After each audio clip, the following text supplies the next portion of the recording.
the audio cut out on this.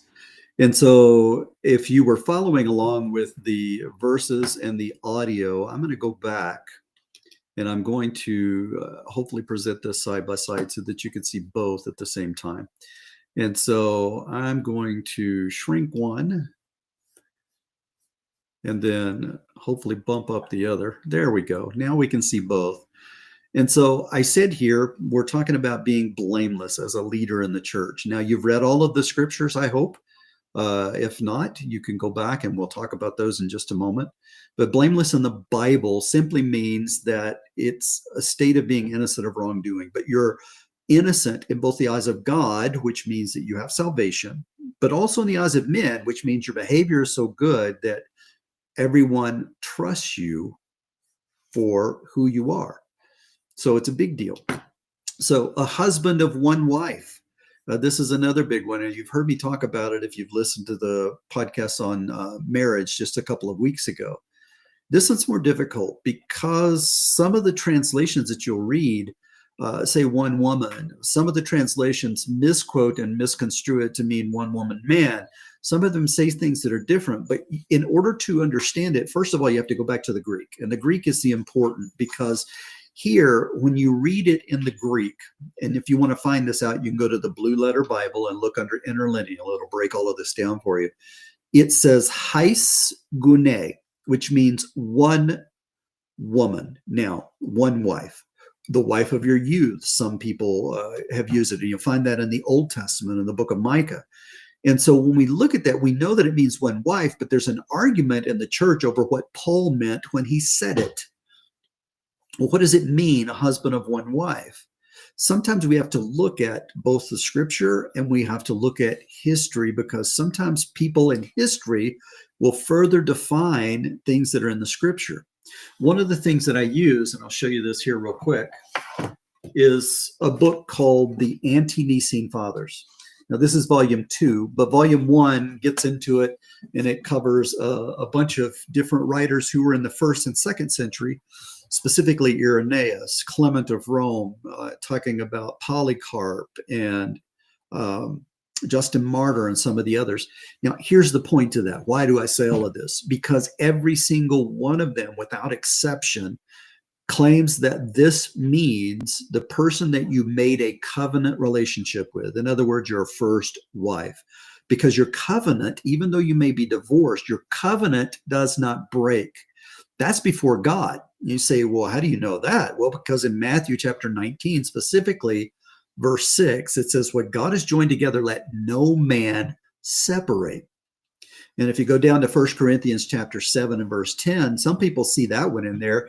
And they say, well, if you have an unbelieving spouse, that you're not bound to that. You're not bound into slavery to that if you look into the actual translation of what it says.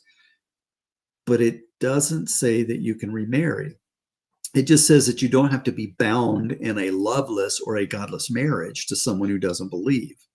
If they choose to go, you're to let them go, but you're not to divorce them, if that makes sense. So that's the context of 1 Corinthians chapter 7 and verse 10. But Matthew chapter 19, verses 2 through 6, some of the verses of Micah, I believe it's Micah chapter 6, and some of the others, God hates divorce. And so the only reason he allowed it is because the hard-headedness of the Jews.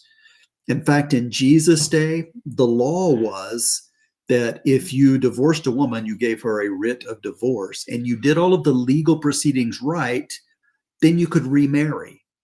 But you see, that was man's law, not God's law. And so we're bound to God's law, not to man's law. Even though it may be permissible by the state, it doesn't mean it's permissible from God. So a husband of one wife. One last thing that I'll read to you here from the Apostolic Constitutions, and you'll find this, you can look it up.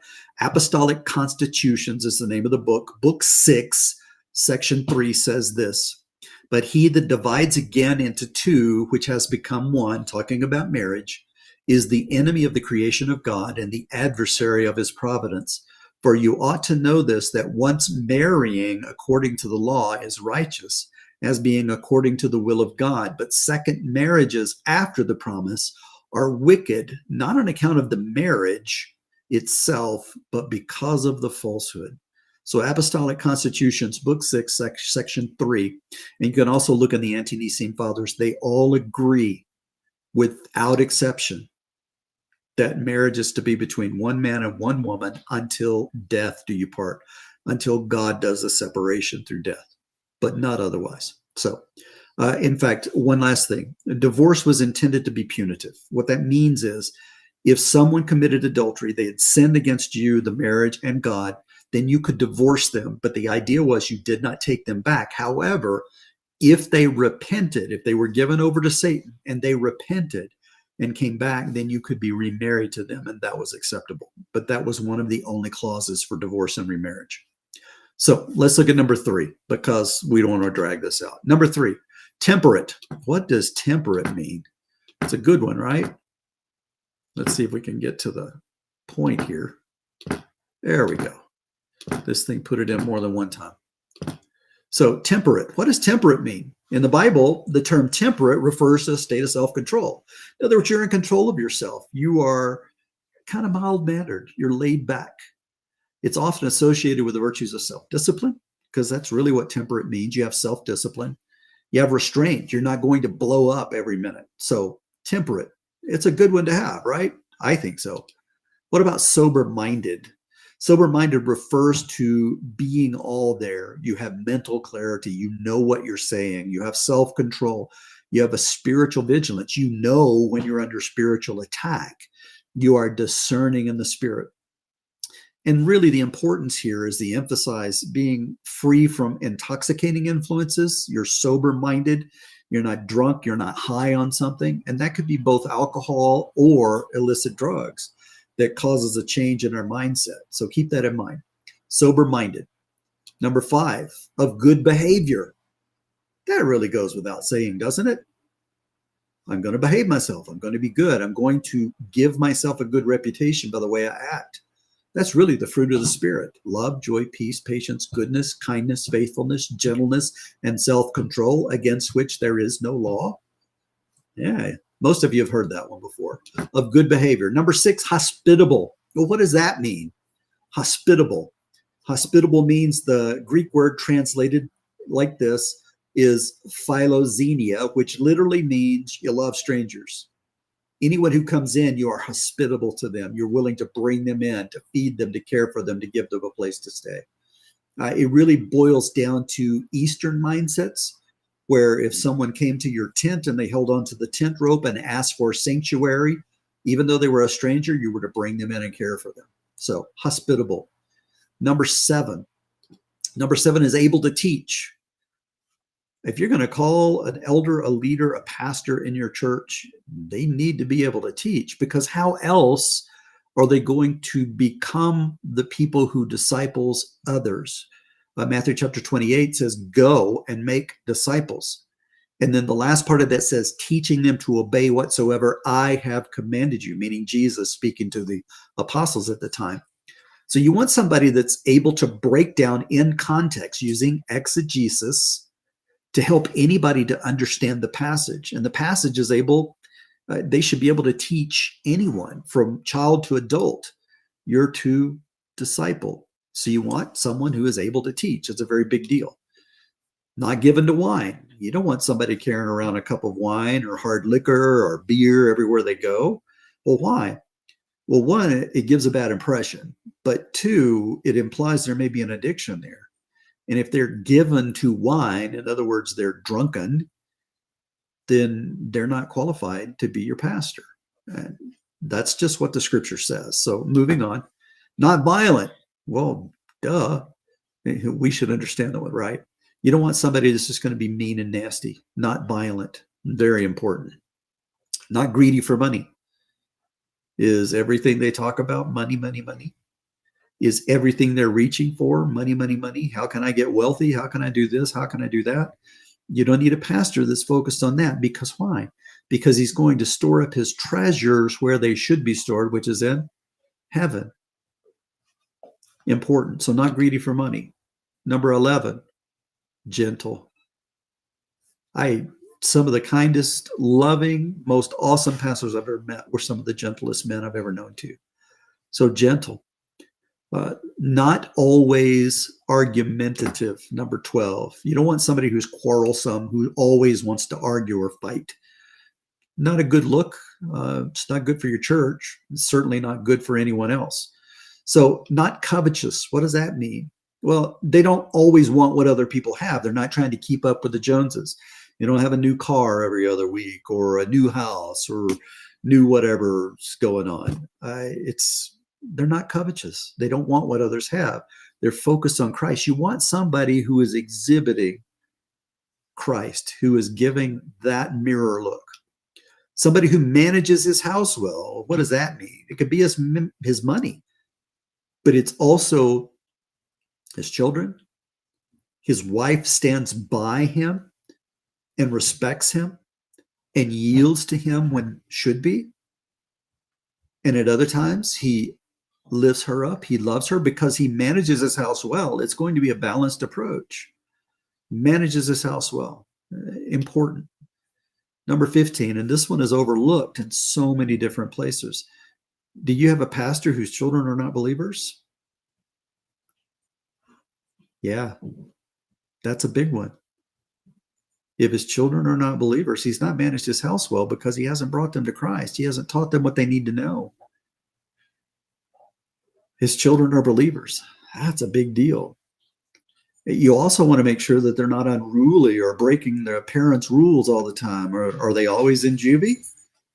Are they always in trouble? Are they always doing bad things? My kids are not always doing bad things or in trouble. Do they get in trouble? Yeah. But that's because I manage my household. So his children are believers, number 15. Number 16, not a new or a young believer. Well, why? You bring in a new or a young believer as a pastor in a church and he doesn't know what to do. He doesn't have that maturity, that upbringing that he needs. He's going to fall just like Satan did. He's going to get puffed up in his pride and he's going to fall. And not only is it going to affect him, you've set him up for disaster, but it's also going to hurt the church. Doesn't need to be new or a young believer. And that one's pretty self-explanatory. He needs to have a good reputation with others. When people are outside the church, see him and talk to him, they should genuinely like him and appreciate who he is. They know that they can trust him. Why? Because he has a good reputation. He's somebody who does the right thing. Number 18, he is not self-willed. If you have a pastor that no matter what counsel he's received, or maybe he doesn't receive counsel at all, maybe he doesn't listen to anybody, he's so self-willed that he just does what he wants to when he wants to, he's not going to succeed, and neither are you as a church. You need a pastor who is not self-willed. Number 19, not quick-tempered. He's not quick to start a fight. You don't want him to throw fists. You want him to be calm, gentle, able to have logic whenever he talks about things. Number 20, you need him to hold tight to Scripture. How's he going to hold tight to Scripture? He has to know it.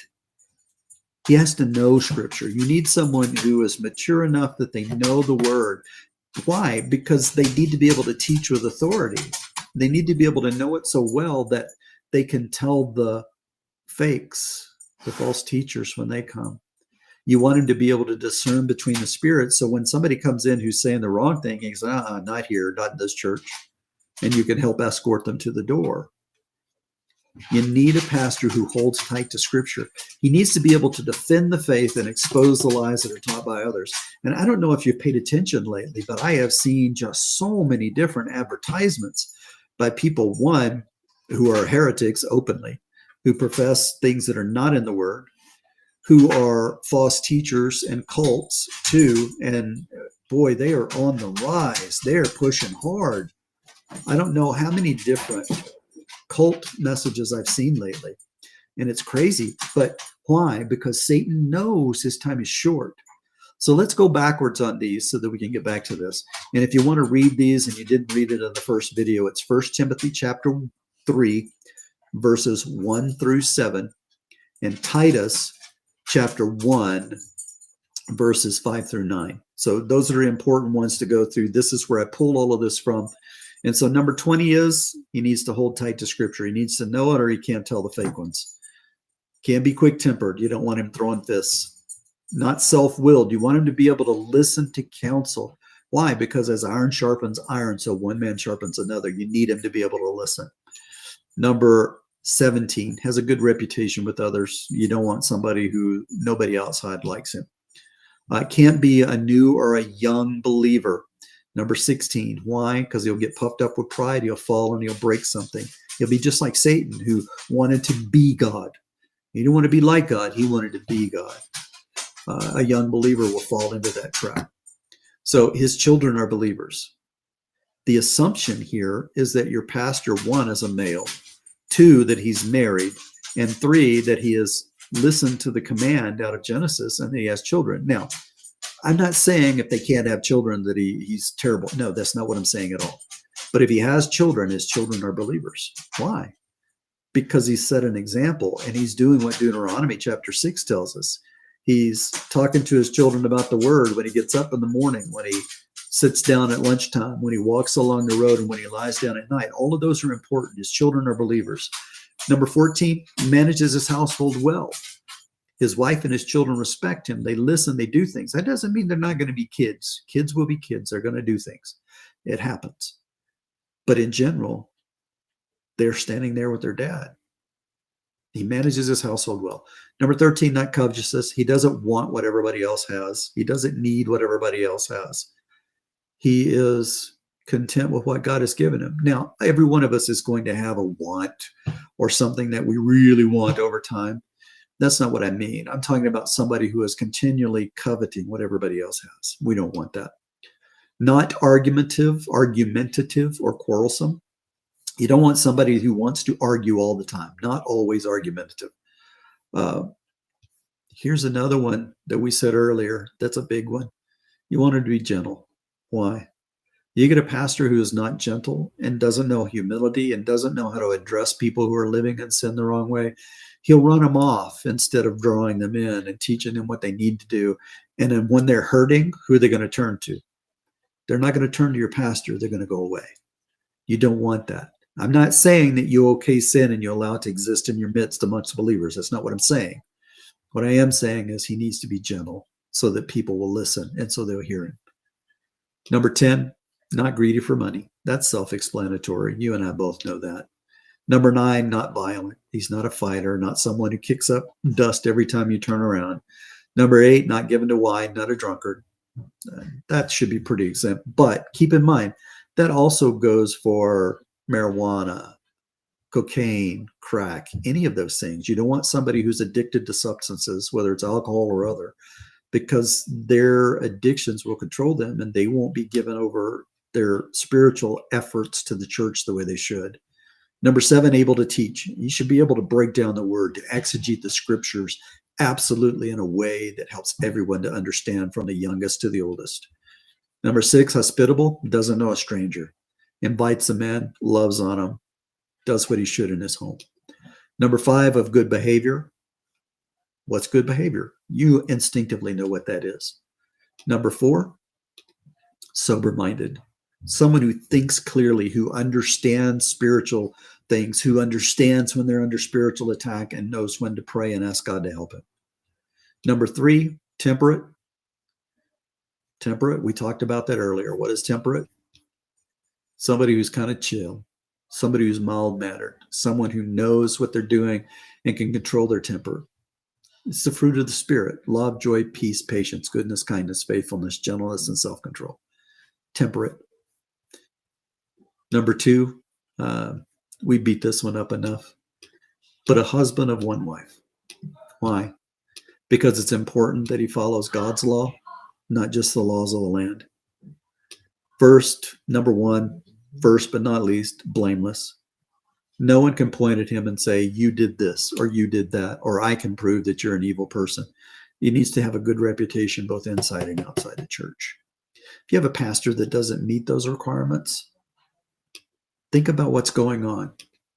Let's go through these verses here real quick again, just to make sure that we've covered them. I know that we did earlier, but the qualifications are here. The saying is trustworthy. If anyone aspires to the office of overseer, he desires a noble task. It's a good thing to want to be a leader. Therefore, an overseer must be above reproach, the husband of one wife. We've read all of these already. Sober-minded, self-controlled, respectable, hospitable, able to teach, not a drunkard, not violent, but gentle, not quarrelsome, not a lover of money. He must manage his own household well with all dignity, keeping his children submissive. They should do what he says. For if someone does not know how to manage his own household, how will he care for God's church? And that's the point.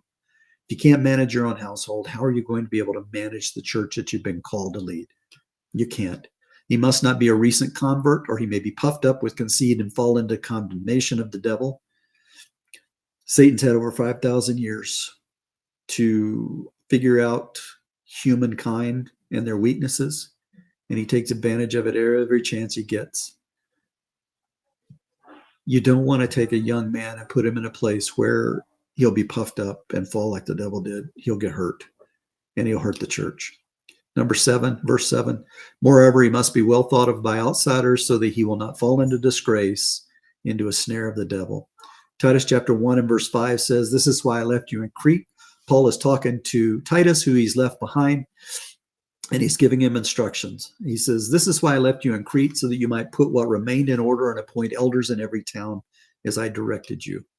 If anyone is above reproach, the husband of one wife, and his children are believers, and see, I didn't make that up, and not open to the charge of debauchery or insubordination, for an overseer as God's steward must be above reproach. We've already covered all of those, and blameless and all of the other things there. You must not be arrogant, prideful, or quick-tempered, or a drunkard, or violent, or greedy, but hospitable. Again, that hospitality. A lover of good, self-controlled, upright, holy, and disciplined. He must hold firm to the trustworthy word as taught, so that he may be able to give instruction in sound doctrine and able to rebuke those who contradict it. How do you know a counterfeit? You know the real thing so well that when the counterfeit comes across, there's no question. Your pastor, your elder, your leader needs to be able to detect the counterfeit so that he can hold you to the true word and instruct you in sound doctrine. With that, I've already done this twice tonight because I missed the audio up on the other one. So please forgive me. If you didn't watch the first one, you didn't miss anything. The second one has everything in it.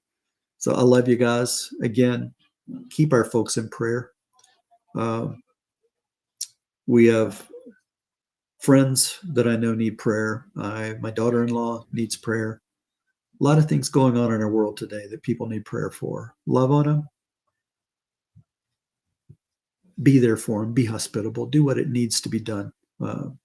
We certainly pray from here. And I want to be there, but I can't be in two places. I love you guys. I wish you the best in everything. Genuinely, I do. May God give you his peace, and may he make his face to